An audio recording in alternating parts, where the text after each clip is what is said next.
নমস্কাৰ মছলা নোহোৱা ৰেচিপিলৈ আপোনাক স্বাগত অগ্নি জলকীয়াৰ সৈতে আজি আৰম্ভ কৰিবলৈ ওলাইছো মই মাছৰ তৰকাৰী এয়া আদা নহৰু অকণমান খুন্দি ললোঁ পিঁয়াজ কেইটা ধুনীয়াকৈ কাটি ললোঁ তাৰপিছত বিলাহী কেইটা ধুনীয়াকৈ কাটি ললোঁ আলুখিনি কাটি ললোঁ ধুনীয়াকৈ তাৰপিছত এয়া মাছখিনি কাটি ধুই ললোঁ এয়া পানীখিনি কেৰাহীত ধুনীয়াকৈ কেৰাহীটো বহাই দি পানীখিনি উতলাৰ পিছত মই আলুটো দি দিলোঁ আৰু তাতে নিমখ অকণমান দি দিলোঁ তাৰপিছত বিলাহী কেইটা দি দিলোঁ ধুনীয়াকৈ টুকুৰা টুকুৰি কৰি তাৰপিছত এয়া পিঁয়াজখিনি দি দিলোঁ এই অগ্নি জলকীয়াটো দি দিলোঁ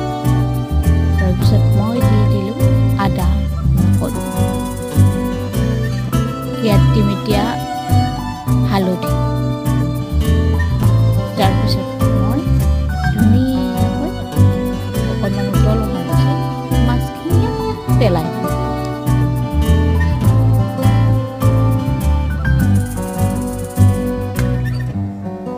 এতিয়া মই এইখিনি অকণমান ধুনীয়াকৈ উতলিবলৈ এৰি দিম আপোনালোকেও এনেকৈ হেল্ডি ৰেচিপি এটা বনাই খাব পাৰে সঁচাকৈ মাছ বইল খাই কিন্তু বহুত ভাল লাগে মই বনাইছিলোঁ আজি চন্দা মাছৰ মোৰ কিন্তু চন্দা মাছৰ বইলটো খাই বেছি ভাল লাগে এতিয়া মই ধনিয়া দি কিনে খাবৰ কাৰণে ৰেডি কৰিলোঁ আপোনালোকে যদি আজিলৈ বইল মাছ কাৰণে এনেকৈ বনাই খাবচোন সঁচাকৈ খাই কিন্তু বহুত টেষ্টি